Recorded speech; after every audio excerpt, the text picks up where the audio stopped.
Vieram três pra bater no nego, vieram três pra bater no nego. Trouxeram faca, porrete, facão, trouxeram faca, porrete, facão. Você não sabe o que pode fazer um nego, você não sabe o que pode fazer um nego. Bota a mão pelos pés, os pés pelas mãos, bota a mão pelos pés, os pés pelas mãos. Salve, gente!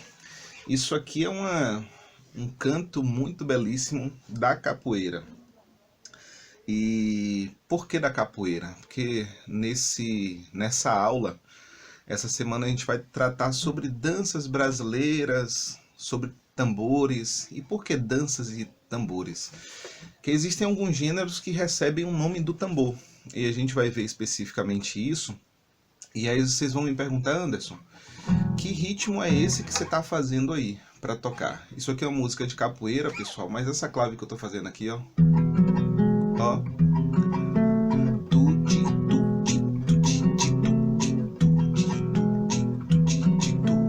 Isso é uma clave, pessoal. Eu prefiro usar essa nomenclatura e peço que vocês guardem, que é como a música afro-latina, principalmente Cuba, pensa o que a gente chama na música europeia de ostinato, certo? Então, e aí vocês vão falar, Anderson, dá pra fazer isso aí de outra forma?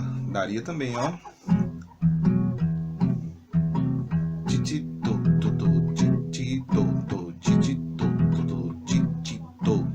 O que é que vira isso aqui?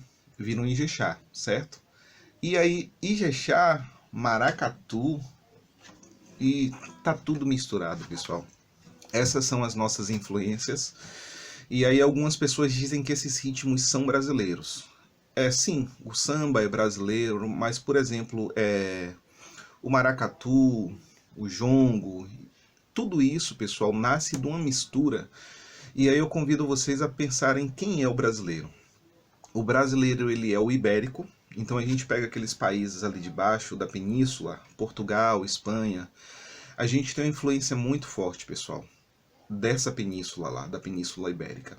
Vem muita informação, muita cultura que meio que se mistura com a cultura indígena, com a cultura dos negros, daquela aula que eu falei lá para vocês, que vieram de Moçambique, o antigo reino da Daomé, Congo, Angola, Nigéria com os Yorubás. E essa mistura, pessoal, faz esse DNA, que vai gerar o quê?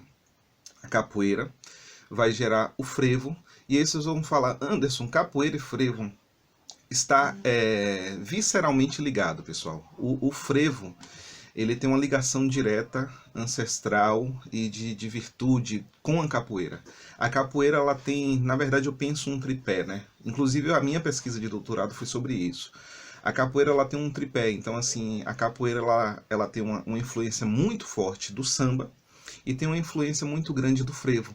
Então, se vocês pararem para ver a história do frevo lá no Pernambuco, dentro das alas iam capoeiristas pelo lado de fora, que alguns dizem, inclusive, que eram para proteção dos músicos. Então, ao tempo que eles iam para proteger os músicos, os brincantes, eles iam também dançando capoeira. Então, se vocês pararem para ver aqueles passos do frevo, está muito ligado aos passos da capoeira. Certo? E quais outras manifestações brasileiras estão ligadas a essa mistura ibérica, afro-ameríndia e também asiática, pessoal? Na verdade, existe um antropólogo, um amigo meu, que ele diz que nós somos ibero, ásio, afro-ameríndio. E é como eu penso a construção da música brasileira. Então, se você vai se tornar um professor, eu falo se tornar um professor porque eu sei que nas nossas turmas a gente tem músicos de nível altíssimo. Mas para trabalhar na sala de aula, pessoal, já que a gente vai trabalhar música popular brasileira, a gente precisa entender essas que são as principais manifestações da nossa cultura afro-brasileira. E aí, quais são as outras opções que a gente tem para trabalhar também na sala de aula? Aquela levadazinha, dois acordes fazendo.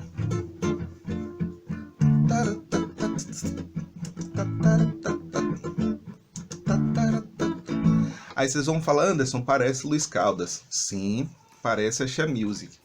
Mas essa levadazinha, pessoal, esse ostinato que a gente tem, ele vai se desdobrar em uma riqueza brasileira chamada carimbó, que acontece no estado do Pará. E aí é uma dança muito forte. E aí quando a gente escuta o carimbó, fala assim, não, isso tem a ver com mambo, tem coisas de salsa. É impossível não ter, pessoal, porque a parte do norte do Brasil, na fronteira ali, a gente tem um acesso muito grande da cultura caribenha, principalmente da música.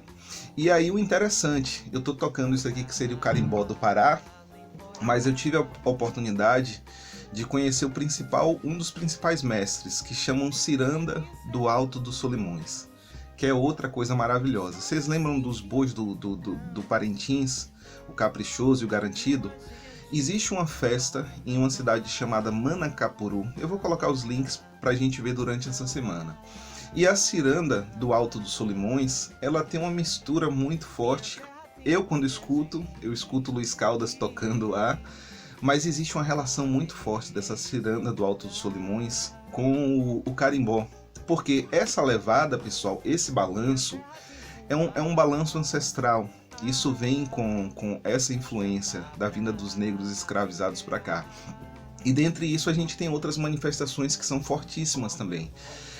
Eu tive a oportunidade de pesquisar sobre a súcia tocantinense. O que é a súcia tocantinense? A súcia é um folguedo, é uma dança que nasce dentro das senzalas. E junto com a súcia, lá eles fazem uma brincadeira, eles dançam como se tivessem formigas dentro do corpo. E junto com a súcia a gente tem outras manifestações muito riquíssimas. A gente tem o maracatu, certo? Acontecendo lá no Pernambuco, Maracatu Nação. Então aquela clave que eu toquei pra você, ó. É uma clave afro-brasileira que está dentro do maracatu. Mas junto com o maracatu, pessoal, existe um outro folguedo muito fantástico também, que se chama cavalo marinho, que é da zona da mata do Pernambuco. E nesse cavalo marinho, vocês já ouviram falar dos reisados, né? O cavalo marinho, ele é mais um reisado. Assim como o maracatu, se vocês pararem para ver, o maracatu ele traz o porta-estandarte, ele apresenta os reis. A mesma coisa o cavalo marinho. O cavalo marinho ele tem os personagens deles, então ele tem as damas, o boi também aparece no cavalo marinho. E aí quando eu falo da gente construir um projeto de aula para os nossos alunos dentro da cultura brasileira, é aquilo que eu falei para vocês, a gente vai utilizar música de massa nas nossas aulas, sim, mas isso não impede da gente mostrar a nossa influência que vem também da música europeia. Então, ao tempo que a gente escuta junto com os nossos alunos Chopin, Bach, a gente precisa também, pessoal, trazer para eles o que é o cavalo marinho. A gente precisa trazer para eles o que é o carimbó, a ciranda do Alto dos Solimões, a súcia tocantinense. E aí aquilo que eu estava falando. Anderson, mas são danças. O carimbó, por exemplo, na verdade o carimbó é um tambor escavado na madeira, como acontece com o tambor de mina, que está ligado ao culto de religião de matriz africana. Um outro gênero, pessoal, fantástico também, que também se liga ao samba, é o jongo.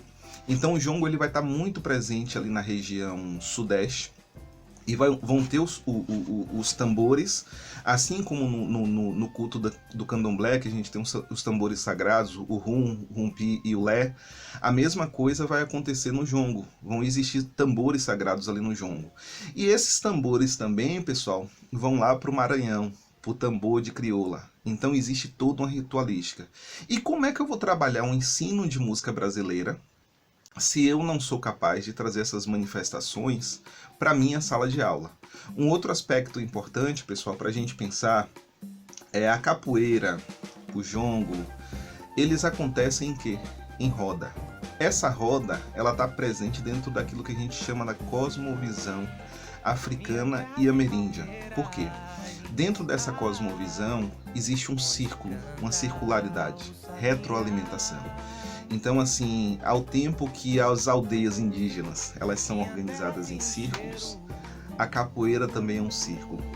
O jongo também é realizado em círculo. Então, a gente tem que pensar a construção do conhecimento da música brasileira de forma circular, onde se retroalimenta. Então, assim, ao tempo que eu trago as manifestações da cultura popular, eu também trago para os meus alunos essa influência que está também na música ocidental. Então, aquilo, a gente vai ignorar totalmente a música ocidental porque a gente trabalha a música brasileira? Não.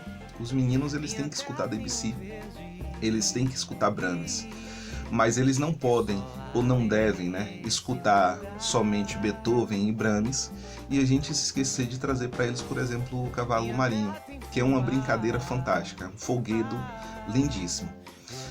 Essa semana eu vou deixar os links para vocês, certo? Então a gente vai ver cada uma dessas manifestações, o Cavalo Marinho, a Súcia Tocantinense, o Carimbó. Então tem material para você que ainda não escutou essas coisas, é aquilo que eu falei. A gente que está buscando construir maneiras pedagógicas, outras pedagogias abertas, ensinar música de outra maneira, a gente precisa ter conhecimento daquilo que é a nossa música brasileira, certo? Espero que vocês gostem do conteúdo dessa semana. Grande abraço.